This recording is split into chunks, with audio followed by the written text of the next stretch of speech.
ایران کے supreme leader آیت اللہ خامنئی نے کہا ہے کہ اسرائیل کو اس کی سخت سزا بھگتنی ہوگی۔ جی ہاں، یہ شاید وہ جملہ ہے جس کا انتظار تھا ان لوگوں کو جو خاص طور سے ایران کے طرفدار ہیں، جو ایران کو لے کر کے پشو پیش میں ہیں۔ ان کو یہ لگ رہا تھا یا پھر عالمی پیمانے پر یہ سمجھا جا رہا تھا کہ جس طرح سے اسرائیل نے حملے کیے ہیں، ایران کے اندر گھس کر حملہ کیا ہے، ایران کے اندر حملہ کیا ہے، کئی ان کے اعلیٰ فوجی عہدیداروں کو نشانہ بنایا ہے، کئی سائنسدانوں کو نشانہ بنایا ہے، ایسے میں کیا ایران چپ بیٹھے گا؟ یہ تھا۔ لیکن اب جو آیت اللہ خامنئی نے کہا ہے کہ اسرائیل کو سخت ترین سزا کا انتظار کرنا چاہیے، اور اتنا ہی نہیں، اسرائیل نے اپنے لیے بری قسمت کا انتخاب کر لیا ہے، یہ کہنا ہے ایران کے صدر پزشکیان کا۔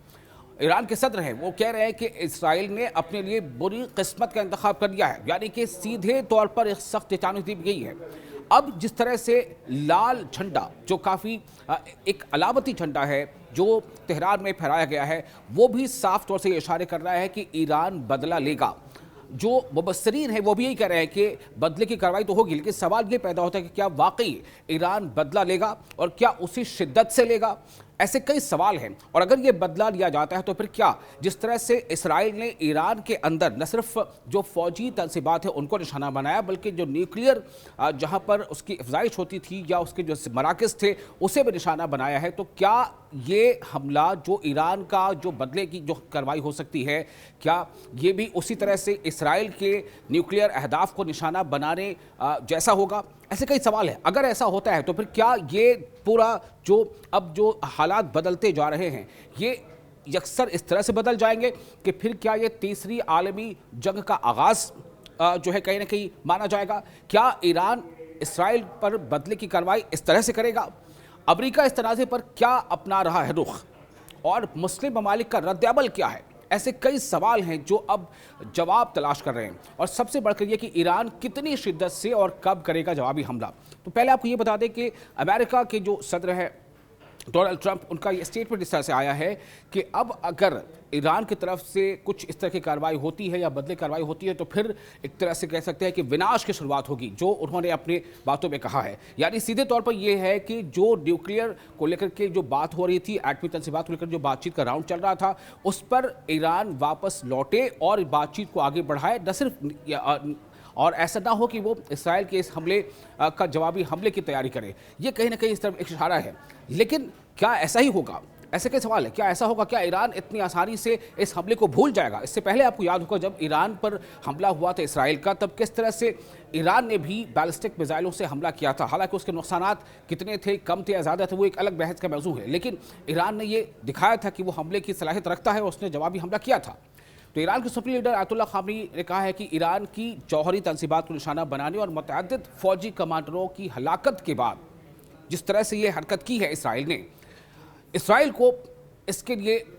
انتظار کرنا چاہیے کہ کس طرح سے اب وہ سخت ترین سزا کا مستحق ہو گیا ہے۔ یعنی وہ یہ ورلڈ کمیونٹی کو کہیں نہ کہیں یہ بتانا چاہتے ہیں کہ ہم نے اس کی شروعات نہیں کی ہے، یہ ایک جرم ہے جس کا ارتکاب اسرائیل نے کیا ہے، اور اس لیے اس کو اس کی سزا ملے گی اور برابر ملے گی، جو جس انداز پر انہوں نے یہ بات کہی ہے۔ تو آیت اللہ خامنئی نے یہ بھی کہا ہے کہ اسرائیل نے ہمارے پیارے ملک میں ایک جرم کا ارتکاب کیا،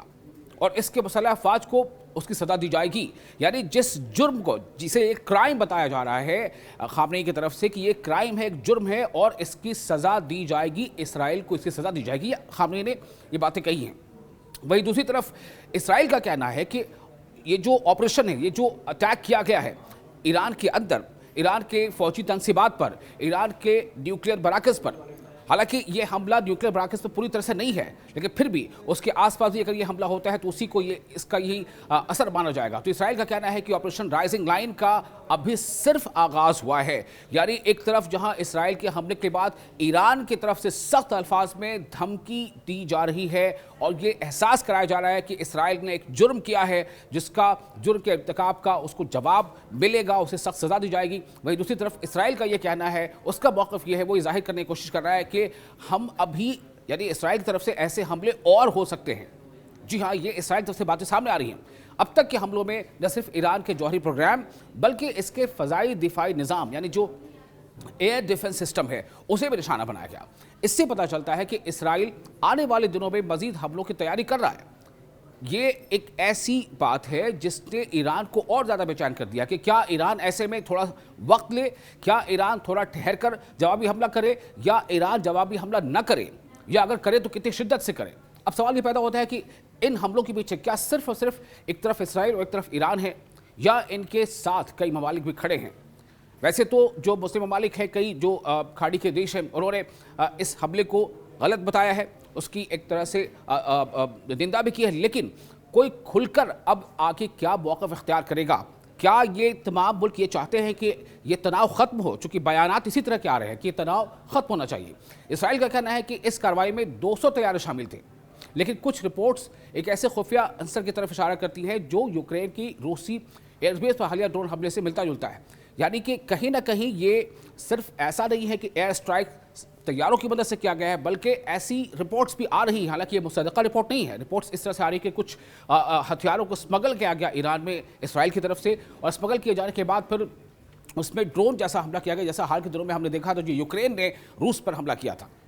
تو اب یہ حالات ہیں، ایسے میں جو انٹیلیجنس ہے، چاہے وہ موساد ہو یا پھر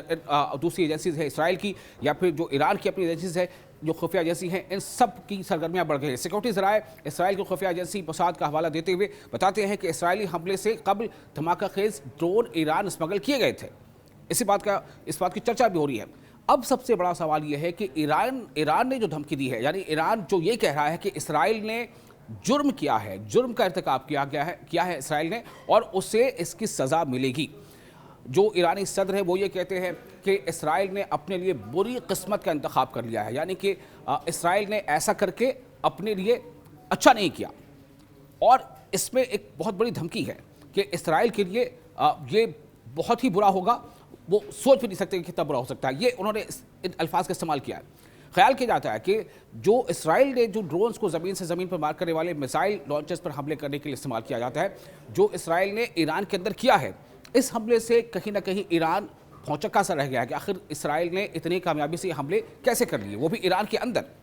جو ایران کی جانب سے بڑے پیمانے پر جوابی کارروائی کی صورت میں اسرائیل کے لیے خطرہ بن سکتے ہیں۔ اب یہاں سے شروع ہوتی ہے بات آگے کہ آخر ایران کون سی حکمت عملی اپنائے گا۔ جب یہ کہتے ہیں آیت اللہ خامنئی کہ سخت سزا دی جائے گی، تو کس انداز کی ہوگی، کتنی شدت کی ہوگی، کس طریقہ کار کا استعمال کیا جائے گا؟ ایران نے ابھی تک جو ڈرون لانچ کیے ہیں وہ زیادہ تر علامتی رکھتے ہیں، یعنی کہ جو ڈرون ایران کی طرف سے لانچ کیے بھی گئے ہیں، حالانکہ اس کو یہ کہا جا رہا ہے کہ کہیں نہ کہیں یہ بدلے کا آغاز ہے، اسے مان سکتے ہیں، لیکن یہ ابھی باتیں سامنے آ رہی ہے کہ وہ علامتی ہیں۔ یہ تہران کے اسرائیل پر گزشتہ برس اکتوبر میں کیے گئے بڑے بیلسٹک میزائل حملے سے بہت کم رد عمل کے ہیں، جس کا ذکر ابھی ہم نے کچھ دیر پہلے کیا تھا کہ جب ایران نے بیلسٹک میزائل سے حملہ کیا تھا۔ تو اب کہا یہ جاتا ہے کہ اس مہینے کے آخر میں اسرائیل کی جوابی کارروائی نے ایران کے فضائی دفاع، میزائل اور ڈرونز کو نشانہ بنایا، جس سے تقریباً یقینی طور پر ایران کے مستقبل میں ہونے والے حملوں کا جواب دینے کی صلاحیت میں کمی آئی۔ لیکن اپنے تمام تر سخت بیانات کے باوجود ایران کی براہ راست فوجی جواب دینے کی صلاحیت اب وہ نہیں رہی جو پہلے تھی، ایسا کئی مبصرین مانتے ہیں۔ لیکن ایران کے جو لیڈر ہیں، چاہے وہ آیت اللہ خامنئی ہو، چاہے پزشکین ہو، وہاں کے صدر، ان کی باتوں سے ایسا بالکل نہیں جھلکتا۔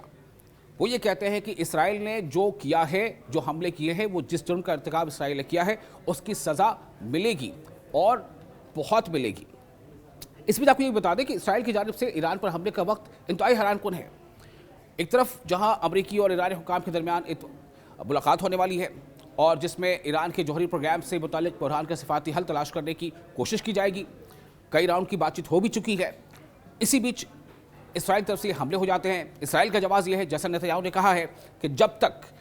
اسرائیل کے لیے ممکنہ خطرہ بنا رہتا ہے ایران، جب تک کہ ہم اس خطرے کو ختم نہیں کر دیتے، مٹا نہیں دیتے، تب ہمارے حملے جاری رہیں گے۔ ایک طرف یہ کہنا ہے، وہی دوسری طرف امریکہ اور ایران کی بیچ بات چیت ہو رہی ہے، تو ایران کی طرف سے ایسی اطلاعات بھی ہوئی ہیں کہ وہ ان مذاکرات میں حصہ اب نہیں لے گا، جو اس سے پہلے کئی راؤنڈ بات چیت ہو چکی ہے۔ اب ایران کا موقف سامنے آ رہا ہے، ایسی رپورٹس آ رہی ہیں کہ اسرائیل نے جو حملے کیے ہیں اس کے بعد اب ایران ایسی کسی بات چیت کا حصہ نہیں بنے گا۔ اسرائیلی فوج کی طرف سے کیا گیا جو ایرانی جوابی کارروائی شروع ہو چکی ہے، اور اسرائیل کی جانب سے 100 سے زیادہ ڈرون بھیجے گئے ہیں، تو اس سے یہ تشویش ہے کہ ایران کی طرف سے یہ کسی بڑے رد عمل کا حصہ ہو سکتا ہے۔